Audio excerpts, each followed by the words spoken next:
Sweden is the first big country in Western Europe to officially recognize Palestinian statehood with a people, a territory and a government as stipulated by international law. Foreign Minister Margot Wallström at the end of October spoke about trying to move forward. Today the government of Sweden has decided to recognize the state of Palestine. She gave political and pragmatic reasons. We've seen an escalation of settlements and violence in Jerusalem and on the West Bank. And we've seen in 6 years 3 wars in Gaza. We have also seen a radicalization of many young people who actually have only 2 choices, either accepting the situation as it is or taking to violent methods. Britain's Parliament had launched a similar initiative a few days before the Swedish government. The ayes to the right, 274. The noes to the left, 12. So the ayes have it. Yet the vote was symbolic and not binding on the government.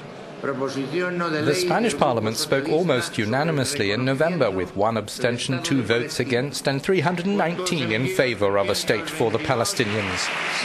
This was also a symbolic step which former Foreign Affairs Minister Trinidad Jimenez said could help to prompt solutions. She said, in an effort to contain violence made worse by terrorist groups, Israel must reach an agreement with moderate leaders who reject violence, like the Palestinian Authority President. When Prime Minister Benjamin Netanyahu broke off Israeli-Palestinian peace talks last April on the grounds that Hamas and the PLO were reconciling, many countries frowned. And then Netanyahu revived his policy of expanding Jewish settlement building in the occupied West Bank. The Arab League asked Jordan, as a non-permanent member of the UN Security Council, to present a resolution to have a Palestinian state recognized within 1967 borders. In 2012, the UN General Assembly voted overwhelmingly to accord Palestine non-member observer state status, where before it had held observer entity status.